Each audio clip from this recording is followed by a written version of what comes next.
Welcome to Productive Joy with Dr. Christie, where fun meets action.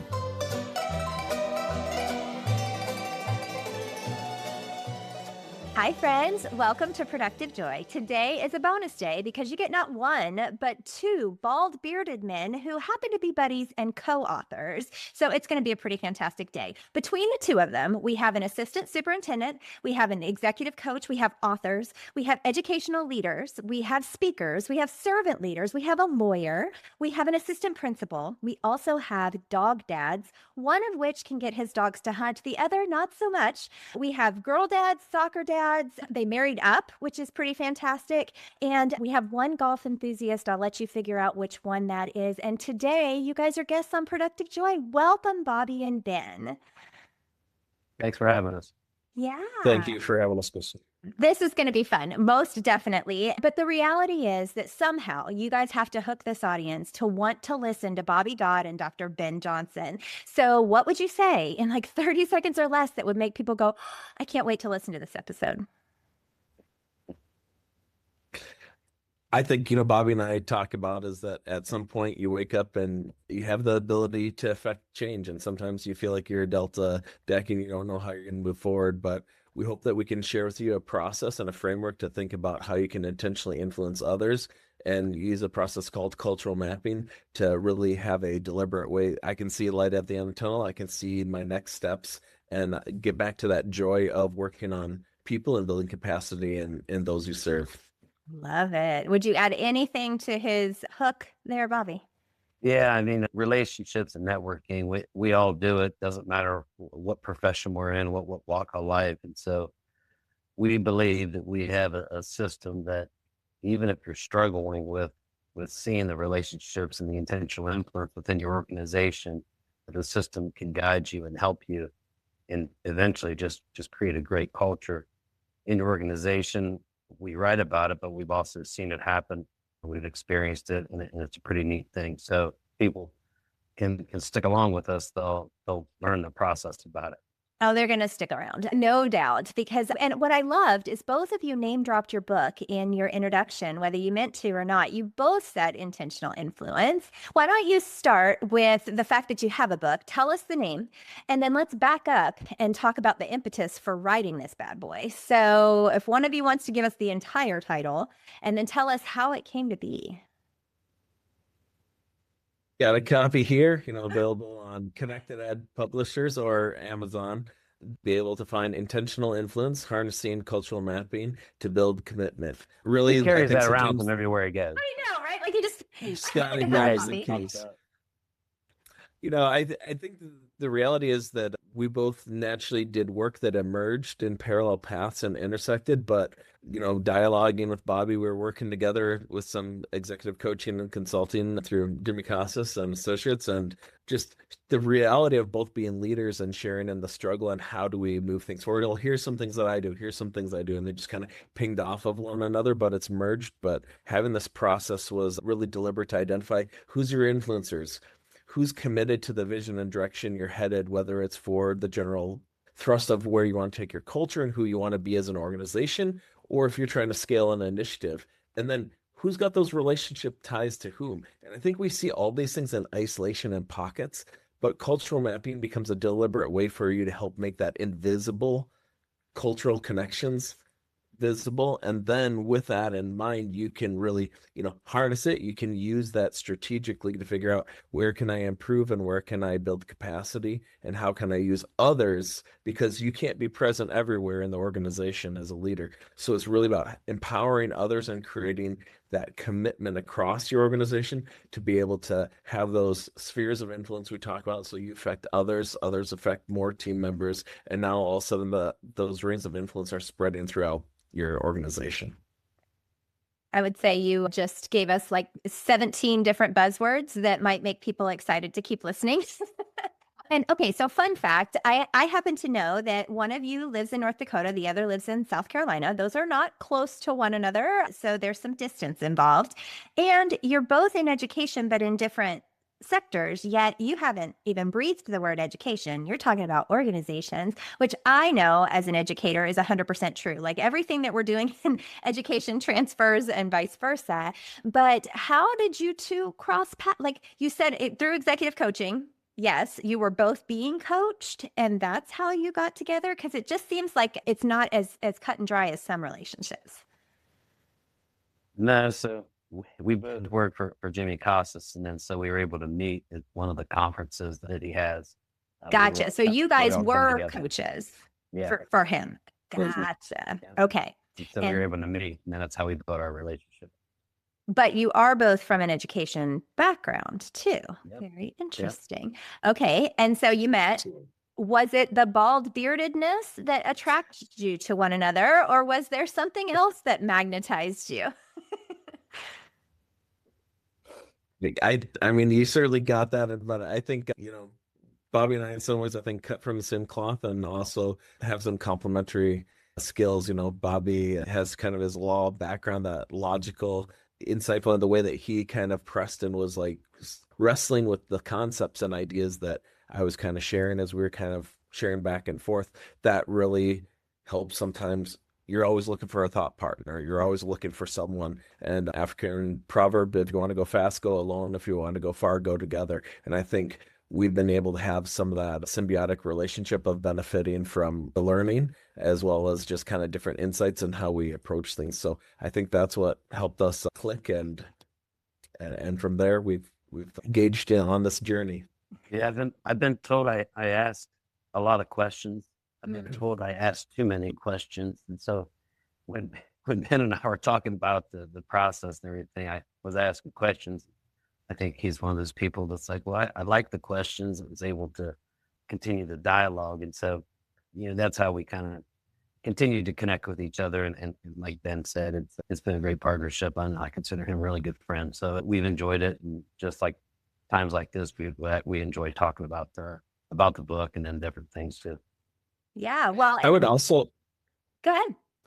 Sorry, just real quick. I would also say like the timing of when some of this occurred too was right around we were kind of coming out of post-pandemic, right? Mm-hmm. And at that time, I think every leader, myself and Bob included, were like, hey, we got to deal with learning loss. We got to be able to address this. So what's the initiative? How do you do this? And what we both really believe is it's not just another initiative. It's really like we need to repair the culture and we need to take care of our people because they're the ones that are taking care of our students and serving our communities. So it really became culture can become the strategy.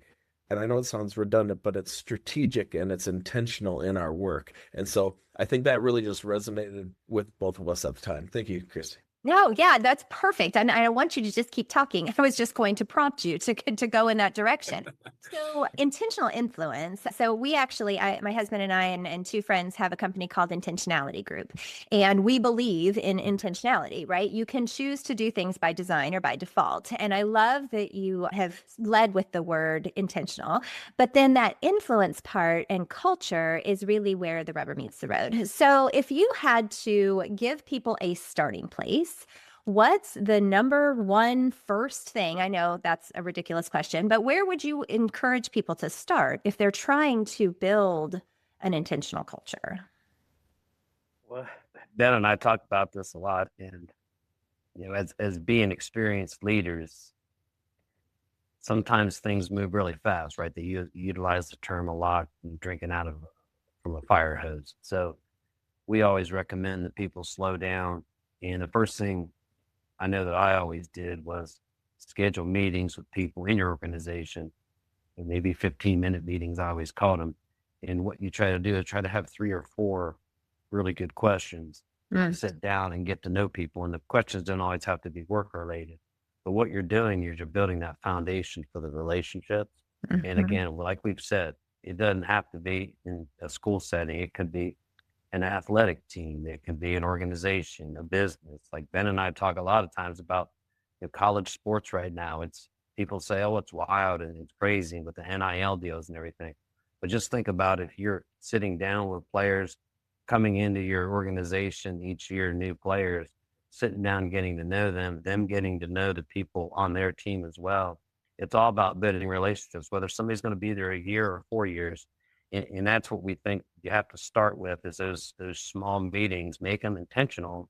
And then what you're doing is you're taking what you from the meeting and you're helping it utilize and create that influence within your organization. So, Ben has a great story that, he talks about a person doing a certain thing, whether it's playing the guitar or really into art, and then you'll find somebody in your organization or your team that also is.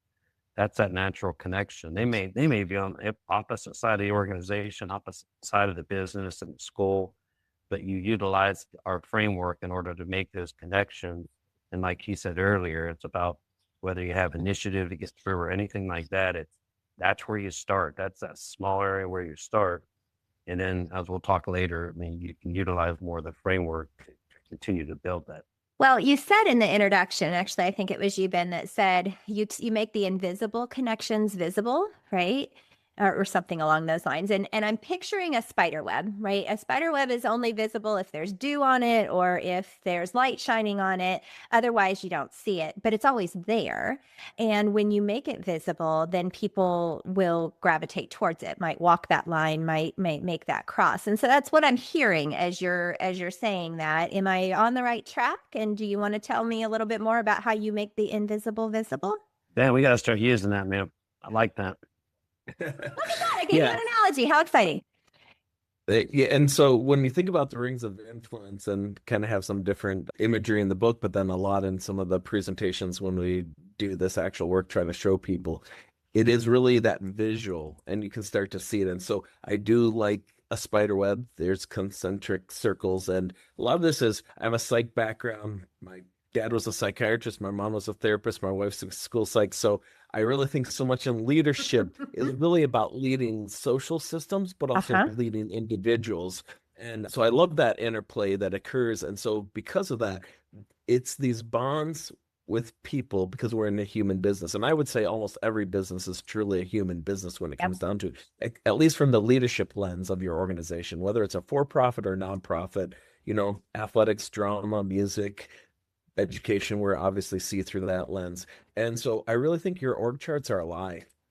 They're a lie, because it shows this traditional top down, and it's this pretending as if information just floats down. We really know that it's this dynamic nature. And so we get into things, and I'll say it this way, and please, if it's too much, but just so that people can start to envision, is we have people categorize your influence. And so we use symbols like a square for a formal, like department chair, or might be like a leader of a department in a nonprofit organization. And we use triangles for informal influencers, the people that hold sway. Like when they speak, people follow. So Deb Trevor, had someone who was, a fabulous 38-year veteran teacher, and because she was able to stand up, and she held formal and informal, so you can have both. And she's like, this initiative has been the best PD that I've ever experienced. And I went from like 8 people to like 2/3 of my staff voluntarily participating in this initiative and this work, professional development time. And it's things like that sway. But also people have, they hold court, who they go to, in the parking lot conversations, all those things occur. And of course, there's other people. But part of it is, that's one layer. Then we talk about commitment level. Are you committed, nearly committed, compliant? Are you disengaged, or are you a resistor? And again, we can talk through a little bit some of those further, because they're putting off influence and energy. Not all influence is positive. There can be negative or things that are pulling people down, or it's lukewarm energy going out there. And then we talk about, it's really the relational ties, because trust is a form of currency in an organization. So if I have a relationship with Bobby, and I can influence Bobby, and Bobby can influence me, you start to have that synergy. And we see these things, I said earlier, probably, is we see them in isolation, snapshots. And so I did my dissertation on classroom walkthroughs and collecting the data. And it's like, an analogy I use that I love analogies is like the mosaics, the artwork, the tile work. In isolation, it looks maybe like something. But you start to zoom out and see the bigger picture. Now, all of a sudden, these little snapshots are creating this picture where you see that person's really a critical bridger from one group to the other. Rod was a science teacher who was a football coach. And so he could speak to two different segments of my high school population, for example, right? It's like, that's a connector. And so we just start to go through this layer. And I think it goes back to what Bobby said, is when you start seeing that map, now you have a blueprint. Now you can figure out, okay, so now where's my entry points? Who can I invest in intentionally? And who can I use to build capacity? So that's a little bit longer of an explanation, but trying to create that picture for the listeners here today. I love it. And I love that your camera is zooming in and out to show some of the Zoom qualities. And you just put some dew on a connector between you and myself, because my dissertation was about walkthroughs also, and figuring out if you let teachers watch one another teach, would it increase their use of high yield strategies? So I think we cut from the same cloth in that way too. But you all are in the humans first business. You are in the how do we lead the humans so that the work gets done? Because ultimately you still have to get the work done, whether you're running a school system or you're building a widget, doesn't really matter, as long as you're taking care of the people. And I am so thrilled that you have a system for that. I love the analogy of the word picture of the boxes and the triangles. I also love that you use the word sway, because I would also say maybe swag. Like some of those people have a little bit of swagger to them that get people to do things with or without a title. So you're talking to a group of leaders who want to create a little more productive joy. They want people to recognize that work and fun don't have to be mutually exclusive, and that when you put those two things together, magical things happen. So every single time I have a group on, or a pair in this case, I ask them for their definition of productive joy. So you both get one. And Bobby, we're going to let you go first, since Ben was just telling us all of the things about your system. It does not have to be related to your system, but I have a feeling it will be. If you had to define productive joy, how would you define it? No wrong answers. Well, I think you have to start with fun. You have to start with people being happy. So when I think about it, I think of the environments Ben and I work in. And we always tell people, you got to be able to come through the doors each day and bring your best for students. And so, and the rest of your staff. And so I think you have to start there. And I think it's our job as leaders, but also with the system that we have, it'll make it a lot easier for leaders to build up people on your staff and your organization, because you're going to be able to connect them with people that have similarities, or as Ben was saying, the different types of influence.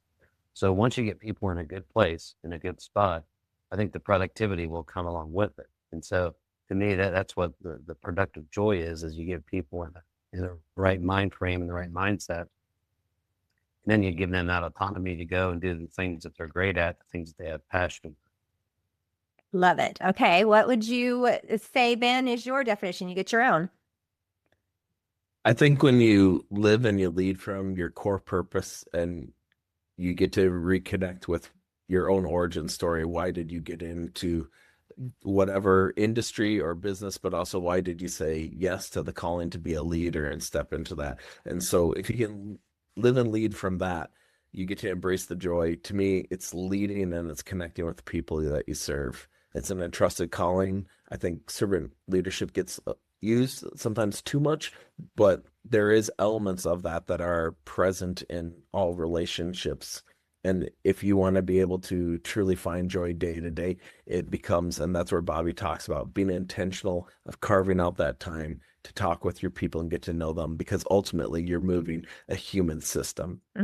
Most definitely. Now, here's the harder question. Both of you gave beautiful definitions, but how do you help create it? What's something tangible that you do to create productive joy with the humans you encounter? Well, I'd say on my end, it's constantly being that person that's, you're working with people.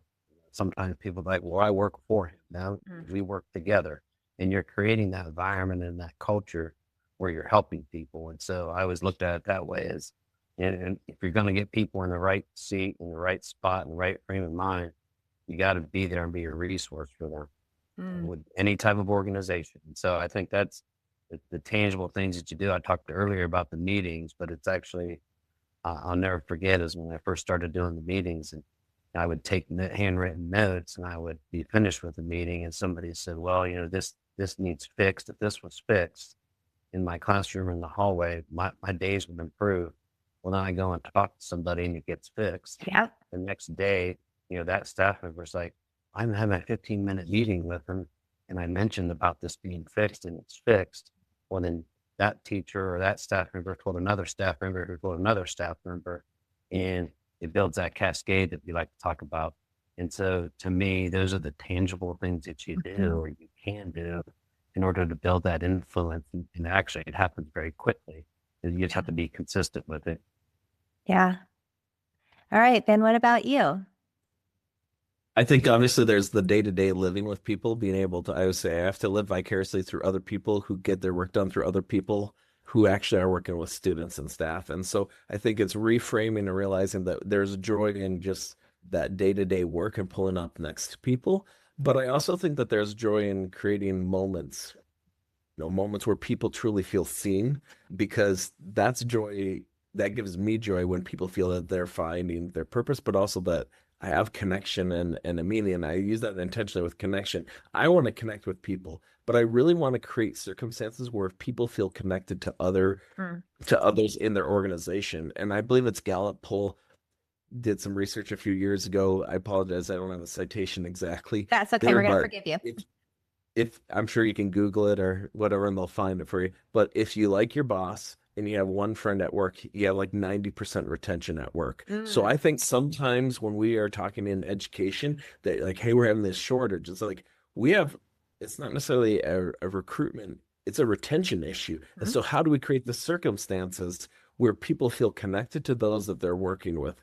They find meaning in those own relationships, as well as the purpose of what your organization is trying to do. And how, as a boss or someone that oversees people or works in directing people, can you be intentional in creating that, not just for like the holiday party, but it really becomes this ongoing, it's the day-to-day walking through the halls or, stopping by people's offices, really invested. And you get to know people on a personal level as well as a professional. And Bobby alluded to that earlier. It's amazing sometimes how people can't list 3 personal facts about someone that they supervise.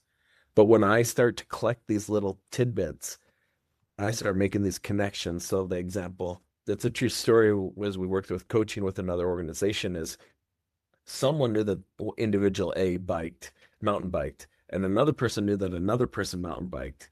And I said, do they know that each other mountain bike? And they kind of like, it was silence. Like, I don't think they do. I'm like, so what are you going to do about that? Obviously was, you need to try to connect, come back a couple months later. So, hey, those 2 guys, yeah, over a long weekend, they went mountain biking together. They're now like friends. So again, that's a joy to me, because yes, it's you're teaching your content or whatever your other mission is, but it's creating a place where people feel seen and they feel like they belong. Oh my gosh, so many things. So I had the privilege last week of being with Chester County Schools, which is in South Carolina, and they did a big celebration for the 100th day of school. But the specific purpose of the celebration was just to make people feel seen and loved. And one of the things that they did is they had every administrator in the district write 3 facts about themselves. And then they had all of their pictures and all of their facts. And one of the things for a cash prize was to see how many facts you knew tied to the person, right? So making those connections. And there was a lady there there were 37 administrators on the list, and she knew the facts for all 37. And somebody asked her, how were you able to put all that together? She said, well, I just listen, right? But I think that the converse of that is true. She knew it. But did this person who likes mountain biking know this person liked mountain biking, right? That's the next level. I think what you 2 do really, really well is you remind people of the importance of knowing your humans and then using that information to make change, right? That's how you're creating productive joy, is you're saying, okay, it's one thing to know this information, but what are you doing with it so that other people can benefit from the information as well? You're making that spider web scene. I'm gonna milk that for all it's worth, because I think it was a pretty good analogy. Thinking on my feet. It works. So you bring up something that's really important too, and we haven't really talked about it too much, is that active listening. Just like the lady you talked about at Chester County, is Ben and I, when we would coach and we would come back and we would tell stories or try to get input from each other. A lot of times it comes down to listening. And I think is you're talking about, you know, as humans and what we specialize in and what we're really looking at. I think we miss that. And, you know, sometimes we don't put the value and the importance in it. I think it's funny I look back at my schooling when I got my administrative license, and there wasn't a class or anything about listening. It's always assumed, but it's really the most important thing that you have to do if you're gonna build relationships. Yeah, and it is the most often thing missed, right? It's the thing that we do make a lot of assumptions. And I don't know about y'all, but Miss Brown, my senior English teacher, taught me what assume means, and that it makes an ASS out of you and me. So now that I know that, and now everybody else knows that too, right? We have to stop making assumptions that people do know how to be good at this, because they don't. More often than not, leaders are promoted because they were really good at their jobs. Well, that's great, but they're not good at leading other people to do that job. And so there has to be some coaching up. So your book would be a perfect place for people to do it. And you mentioned where to find it. How would they find you guys? What's the best way for our listeners to be able to get a little more Bobby Dodd and Dr. Ben Johnson in their world? We're on LinkedIn. You know, I'm Chris with a common name, so that's why I use the doctor sometimes. So it's usually Dr. Ben Johnson 80 or something like that. And so, or Dr._Ben_Johnson, variations of that. And again, you'll find me on social media, you know, LinkedIn. I have, you know, Facebook, Twitter, X, Blue Sky, all those, you know, Instagram, all those fun things. Bobby? Yeah, same with me. I'm on LinkedIn. It's Bobby Dodd 13. Not as common name as Ben Johnson, but yeah, we're both on there a lot. Same with Instagram and X. We're both on there, and Facebook. So if people search, they'll find us there.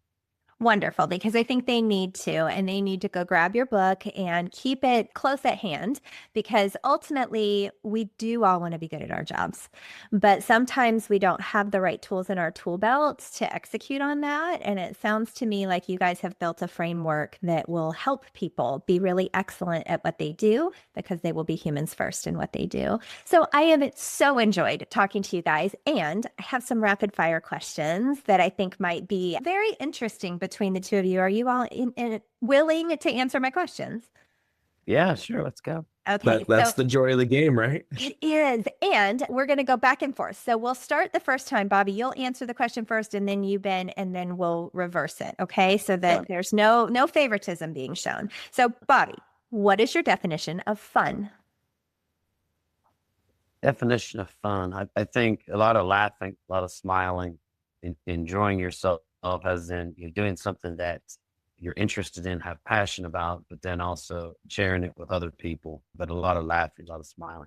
Love it. What about you, Ben?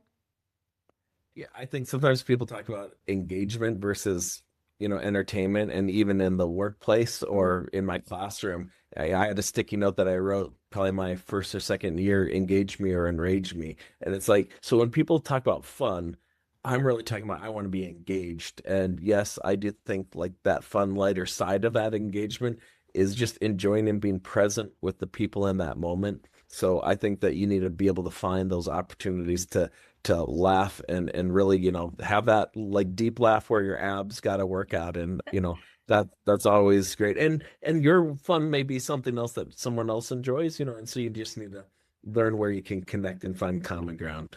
Find people who find the same things fun, right? How do you know, this one's for you, Ben, how do you know that you're showing up as your authentic self? I think that if I leave work and I'm more energized, or I'm at least as energized at the end of the day, that's my authentic self. A couple concepts that we don't really talk about a whole lot, but there's some Easter eggs in this book here, is a rightly ordered life and personal and professional life fit. And so if I'm showing up as my authentic self, I'm the same person at home as I am professionally. My core values will transcend. You know, Jimmy talks about that with Bobby and I and other work there too. But from that, if I'm living from that, I'm basing my decisions not just on my professional or my outer accolades or seeing myself as the titles or the roles I serve, but rather it's relationally. Am I taking care of my family? Am I being intentional in fostering those own relationships with my spouse, my children, my close friends, and you start going out, of course you need to be able to do your job. But I think if you're doing that and you're defining yourself in those ways, it can be compatible. And that's why I like fit versus balance. Everyone talks about balance. And I was just talking about with some of my other folks here today. Again, you can be out in the evening during quote unquote family time, but you're present with your own family. And you can also be wearing that hat that you're seen in the community based upon a role or function that you have too. Nice. All right. What about you, Bobby? How do you know that you're showing up as your authentic self? Yeah, I think Ben used the word I was going to use is being present.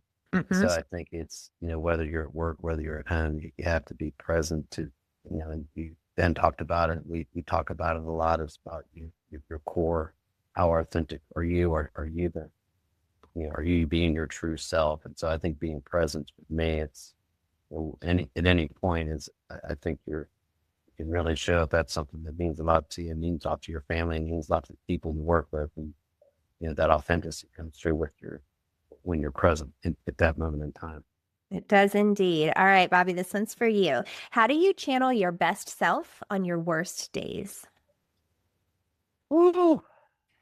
Well, that'd be something I'd probably say, like somebody asked me in an interview question what my weakness is. That'd probably be one of them. But I think you have to really, I try to keep things in perspective. Okay. And so it's always having that perspective. And I try to think like things could always be worse.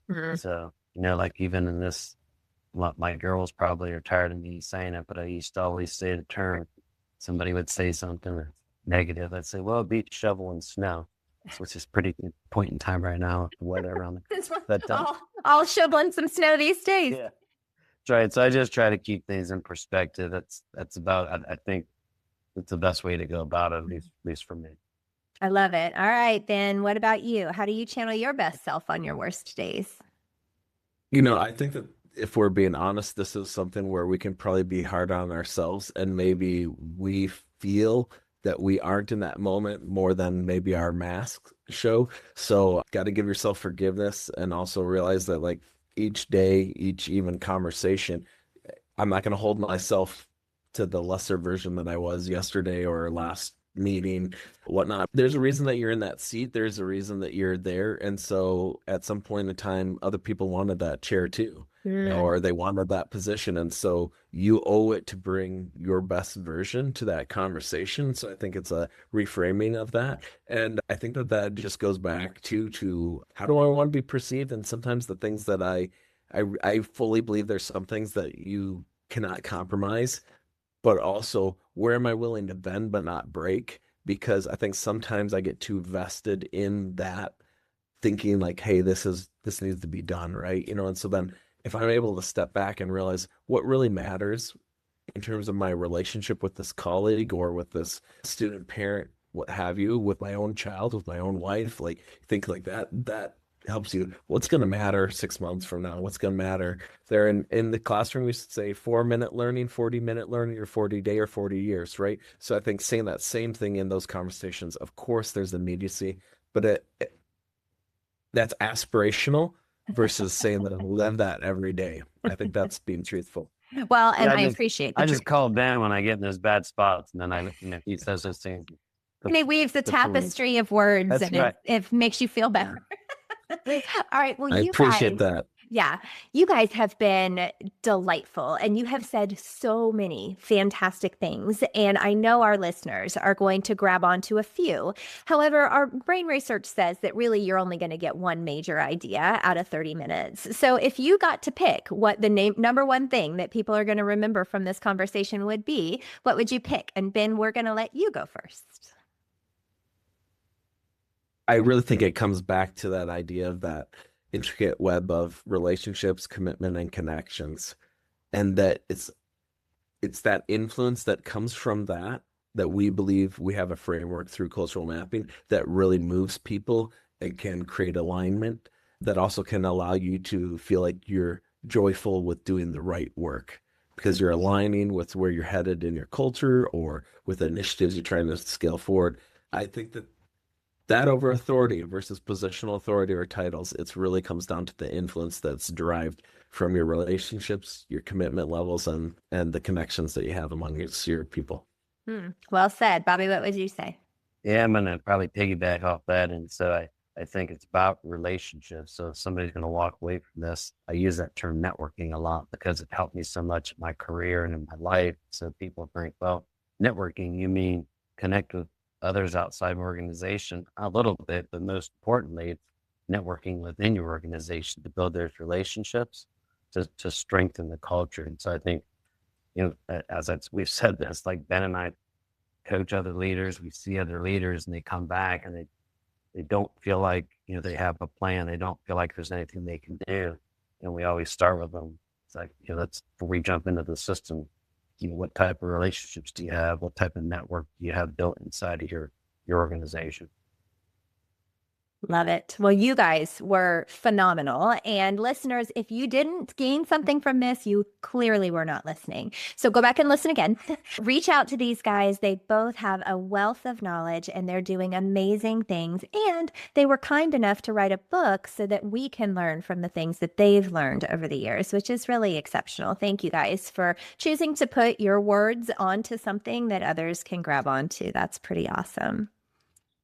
So, listeners, you got a lot of stuff to sift through, whether it's just remembering that there's joy in the daily or that you're working with people, not stuff. So you need to listen to the people. Maybe you're going to grab a 15-minute meeting and you're going to start learning your humans that way. Or maybe you're going to pour some water on the spider web so that you can see it and recognize the connections. I don't know what you're going to take away, but I do know that it's important you use it. You've got to try it. Otherwise, this was a complete waste of your time and energy and effort. And I don't believe in wasting your time. So do me a favor and grab something from this conversation and figure out a way to turn fun into action. Yay! Oh my gosh. So